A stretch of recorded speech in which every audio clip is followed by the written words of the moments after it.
Today we're hopping into our continuing series. It's our second part, worst to first. Last time we did beaches, this time we're going inland a little bit. So there's some pros and cons to that. Obviously price points are gonna play a factor into that. We're gonna get into the top 5 and worst to first. All these places are great places to live, by the way, just like the beach communities, but we had to get you in here. So we're gonna rank them. We're also gonna have an honorable mention at the end, a spot that is pretty awesome right here in San Diego. So stay tuned for that, but let's jump into it. So first up, the worst on this list is Carmel Valley. We actually just did a vlog of this last week, so definitely check that out if you want to kind of see a little bit more about what Carmel Valley has to offer. And this is going to be our most coastal of this group. It's just east of Del Mar, so we talked about Del Mar in the past as well. And when you look at Carmel Valley on a map, which will pop up right now, you can see it's somewhat coastal, but it doesn't really live coastal. You're paying coastal price points, but obviously there's no beach. The beach is going to be Del Mar, which you're going to be going to, or Torrey Pines to the south, yeah. Anywhere, anywhere, any of the beaches. But it's just a sea of houses, really. Like that central area we started the vlog, we were in kind of the shopping center district, Del Mar Highlands Town Center, One Paseo, which are on the western section. As you go inland, there's a bunch of houses, a bunch of developments. As you go south of the 56 freeway, once again, a bunch more. A newer development, Pacific Highlands Ranch to the north, part of Carmel Valley, but it's kind of its own thing. So we have another vlog on that. Go check all those out if you guys are interested in these areas. But price points coming in here range widely. This section actually has a bunch of single family homes, like newer style. It varies. It has a bunch of 80s, it's got 90s, it's got a bunch of different eras where they built these out, but it also has a bunch of condos. Out of all the areas we're covering today, it probably has some of the most condos, where you're looking at the average price point over the past 12 months for Carmel Valley is about 2.5 for single family homes. Condos are just sitting a touch over $1 million. So if you're looking over there, you can still get in that area for just over $1 million for those condos. And as we mentioned in the vlog, it's a sea of houses, right? But there's also some outdoor areas. So when you go to the north, there's a little bit of a preserve. To the south, there's a big preserve that goes basically from the 5 freeway all the way to the 15. And go out there, hike, explore. There's actually a waterfall in there, which is pretty cool. But anyways, even though you are right in the suburbs, you do have some outdoor areas surrounding, obviously the beaches too. One reason a lot of people like Carmel Valley is it is very centrally located, kind of between North County and kind of that south section of San Diego.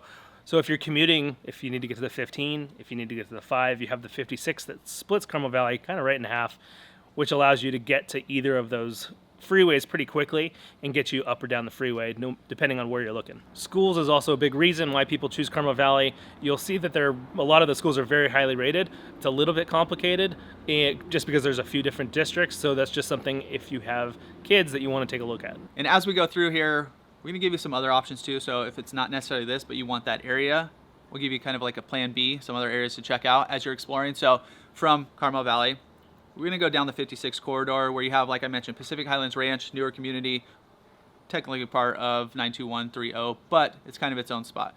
And then as you go further up, you have Torrey Highlands. As you go further up, Rancho Penasquitos. So all those are gonna be good options as well. Typically, the further inland you go, you're gonna get a little bit more affordable as well. And you still have access down the 56 freeway to kind of get everything that we just chatted about as well. Now, as we're going through this too, if you guys are thinking about moving out here, you got some questions, figuring out which area is going to work best for you. It's a quick reminder, we are a real estate crew right here in San Diego. We are the guys who answer the phone calls, texts, and emails, so feel free to reach out. We'll get you set up, hop on a Zoom, get you dialed in. Never too early, whether it's next week or next year. Feel free to reach out, call, text, email. We got your back when making the move here to San Diego. Next up on our list is Chula Vista. This is one of the biggest ones we're going to chat about today. It has 5 zip codes. It's actually the second biggest city behind the city of San Diego within San Diego County. So it goes City of San Diego, this is like 1 point something million, and then you have Chula Vista. And it is kind of a unique city as well, just in the fact that pricing kind of works different than most of San Diego County, where on the more coastal side, on the western side of Chula Vista, housing prices are going to be a little bit lower, whereas you go inland, they're going to be a little bit higher. Average for all of Chula Vista is a little over $1 million for detached houses, and it goes up as you go a little bit further east. And the big reason for this is further east is where they've done a lot of the new development. So you've got East Lake out there, you've got big new master plan communities out in the eastern portion of Chula Vista, and they've added a ton of infrastructure as well out there. So you just get a lot more of that kind of newer infrastructure, newer restaurants, shops, newer homes, all of that stuff out there. And so as we're going through this, we're going to split it. So you got the west, and then we're going to say the east is one of the better spots because of what Cassie just mentioned. Just kind of think the west portion, when they built that, it hasn't really caught up from when they built it in the 40s and 50s. So it's got some age on it. Whereas you go inland, and that's with infrastructure, that's with everything. Now you have like 3rd Ave, which is like the downtown section of Chula Vista. That's where you have like the bars, restaurants, shops, all that kind of stuff. But then as farther inland, that's where you're going to get that new communities, the new developments, and the new infrastructure. So as they were building all those out, new roads, new shops, new shopping centers, new parks, everything is fairly new out in that little section of Chula Vista. And when you're thinking Chula Vista, there's a few other areas. So we had somebody reach out who was looking, they're relocating out here from the East Coast actually, and they're thinking, okay, here's my price point. So as we were going through, they've seen some of our videos, they said Chula Vista. As we're going through, we're giving them some other options. They said El Cajon, Santee as well, where you're sitting in that section where they want a somewhat easy commute to where they're going to be. So there's some other options around there as well. All those are going to be a little bit further inland. Some of the cons, as you push a little further inland, especially Santee's, El Cajon's, going to start getting real hot out there. Coming up at number 3 on the list is a North County city, and it's got 3 different zip codes. It's going to be Vista. Vista, we like to say, is split in half too, kind of like Chula Vista, where you have east and west. Vista, you have north and south. So that southern portion of Vista is where you're going to find more of the master plan communities. It's going to be like Shadow Ridge is the big chunk of that. As you get out of Shadow Ridge, you're going to find some side roads. You're going to find some little areas that are more rural, like that more typical Vista. When you think of Vista back in the day, that's what it was like. But a lot of people who are exploring this southern portion of Vista are looking in Shadow Ridge. You were just showing the other day, right? Yep, just saw a bunch of houses in Shadow Ridge the other day, and it's a really cool community. It's all kind of surrounding the Shadow Ridge Country Club, which is a great golf course and also just country club facility there in Vista. A lot of houses on the golf course, but then there's also a bunch of them that aren't. So if you don't want like directly on a golf course, there's some options there too. Moving into the northern portion of Vista, you have Main Street, you have kind of that downtown Vista area where there's a ton of restaurants, breweries, shops, everything you need right in that section. And then as you go There's a new Virgin right down there too. Yep. Which is a great little brewery right here. If you guys are exploring San Diego, go check that one out. It's a good way to try some new food down there too, because they have a couple of restaurants around Virgin that will deliver straight to you, which is rad. Definitely worth checking out. And then as you go away from this downtown area, you kind of get into more rural areas. You've got foothills, you've got Buena Creek. If you're looking for single-story houses, Vista has a lot of options in that. And especially if you're looking for, I was just chatting with a client the other day, they're looking for someplace to park an RV or a boat. There's a lot of options in Vista just because you get a little bit more land. You might have a little bit more space on your property that's not just your house. Like in the Shadow Ridge area, that southern portion, it's going to be house, and that's pretty much it on your property. A little bit of yard, but not much. And as you kind of go into those foothills, Buena Creek areas of Vista, you're going to have more of that. And as you get to that north section, one of the cons is it's a little bit further out there where there's not really a ton of main roads going through there, so it's all side roads. Actually, I think that's actually a pro, just because you don't have a ton of traffic going through there. You just have side roads cruising through. I remember I grew up in San Marcos. We had friends living in Vista, so a lot of times we'd go over to their house. We're taking these side roads going through there. You never have to really get on the freeway. You never have to really get on the main roads, which is pretty awesome. Also in that northern portion of Vista, where you do have Buena Creek and then you do have the foothills. So my brother lives in foothills. He's got about 1/3 of an acre out there. You got room for their little farm. They actually have I don't even know how many chickens they have right now. They got a ton of chickens out there too. They have room if they needed to build an ADU or a detached garage or something like that. They've added onto their house. So you just have space. And then another client we helped move out there, they live in one of the infill communities, which is like a little community, less than 100 homes, but they're newer homes, beautiful, like within the last few years. So you will find some of those out there in those little sections as well. You kind of have like twofold. There's not like huge master plan communities per se, but you will find these little infills where you are still in that section of Vista. You're out, you're in the quiet, you're not in the hustle and bustle of everything, but you also get like a newer house, nice footprint.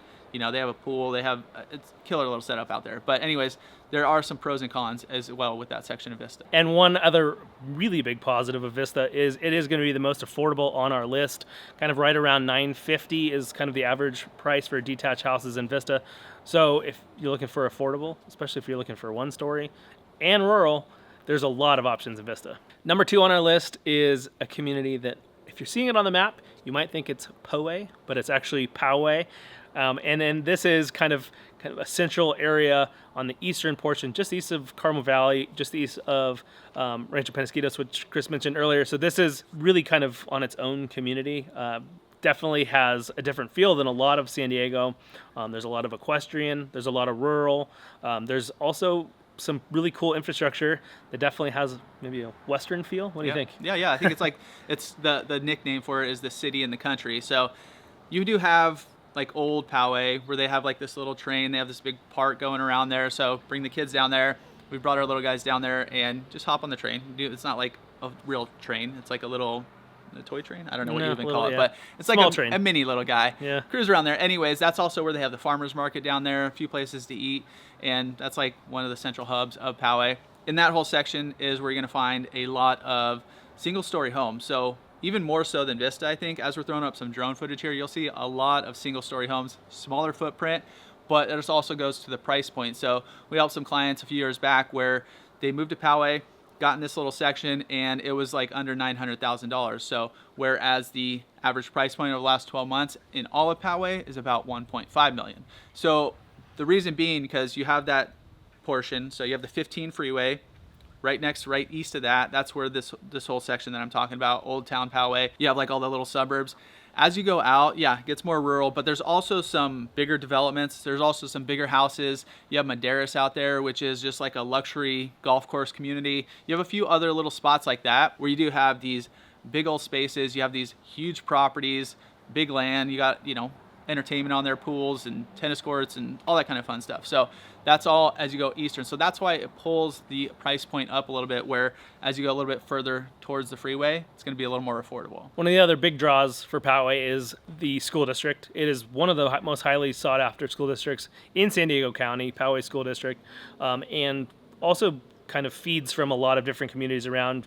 Chris mentioned Torrey Highlands earlier, Rancho Bernardo. There's a couple of other communities that feed into that school district. And if you are thinking of for another option that's kind of in that same area, Rancho Bernardo, just to the north of it, is a really cool spot too to check out. Pretty similar in just kind of feel, a little less country and a little bit more country club. You've got Rancho Bernardo Inn there, so there is a beautiful golf course there as well. So just another place to maybe check out too. And it's like old school country club. So a lot of this neighborhood is 70s, 80s. And as you're looking at homes on a map, if you're looking on Zillow, Redfins, whatever it might be, make sure you turn on, if you don't want it, make sure you turn on, cut out the 55 plus. There's usually a little tab because a big central portion around the golf courses or certain golf courses are 55 plus. Now, if you are looking 55 plus, that's a great area to look because there's a lot of options, but it's a big chunk of the central area of Rancho Bernardo. And topping the list today is the area we're standing right now is San Marcos. San Marcos has seen a ton of growth, especially in the southern portion over the past 10, 20 years, where they're getting new schools, new infrastructure. The high school got rebuilt. They're currently building a ton of not a ton, but they're building new houses. They're building new developments. They're extending a section called North City, which is by Cal State San Marcos. So the southern section is seeing a lot of growth, and it's also relatively affordable. And the average price point right now, we're sitting in the middle of 2024, is about $1.15 million. As you get to certain sections, that price point's going to go up. The northern section is going to be a little bit more affordable. That's a little bit more of the established section, because there's a lot of different communities up there where you're going to find some older, 60s, 70s communities. You're going to find some 80s communities. You're going to find some, how we mentioned, like those infill communities in Vista. You're going to find some of those in San Marcos as well, where they're actually, you get some decent sized lots, but it's a newer-ish development. So like over by Richland, there's a decent development over there that you get all that as well. So my aunt used to live out there. Pool, she had like a half-court basketball court. Once again, chickens back there. She also had a little putting green back there. So the southern section is where you're going to find a little bit more of the master plan communities, where you have Discovery Hills, master plan community, no HOA, which is pretty cool. A little lake to go around. Right here where we're standing, San Alejo Hills. Basically like a city within itself. People that live in here are saying they're living in San Alejo, not necessarily San Marcos. Lake San Marcos as well. So you have those as like just kind of like the triangle of communities to the southern portion. We've had a lot of people reach out about living maybe in Carlsbad, maybe in San Marcos, and a lot of them end up living in San Alejo Hills because it's kind of a mix of both of those. Like Chris said, it's like a city within the city itself, but it also kind of lives going west. So you're going to Encinitas for Home Depot, you're going to Carlsbad, the classic town square, for a lot of your groceries, infrastructure, all that stuff. So it definitely is kind of that happy medium where you're still kind of on the western side of San Marcos, where you still get nice coastal breezes, which we're feeling right now, but you also have a lot more bang for your buck price-wise. So Carlsbad's going to be a little bit more expensive. San Marcos as a whole is more affordable, and that includes San Alejo Hills. In the southern section too, while the northern section not as much, you do have a lot of trails back here. San Alejo Hills has a ton of trails. There's some wrapping around by Discovery, some lead actually to, or at least towards, Lake San Marcos. So it kind of connects a lot of this section too, where you can get out, explore a lot of different trails, a lot of different areas, beautiful viewpoints. Like if you're coming here, go to Double Peak, which is at the top of the hill here. I met somebody down at the Starbucks right here. I said, if you want a bird's eye view of everything, go check out Double Peak. He went up there, he dug it. So anyways, that's a good little kind of bird's eye view of North County, San Diego. So our honorable mention is a very cool community here in North County, San Diego, and it is Rancho Santa Fe. So Rancho Santa Fe is just a little bit more inland than Encinitas and Cardiff. The only reason it didn't make our list is because of the price point. The average price point is $4.5 million in Rancho Santa Fe. What do you get for $4.5 million? You get a huge house. We see like some of the biggest houses in San Diego County, 6, 7, 8,000 square foot houses.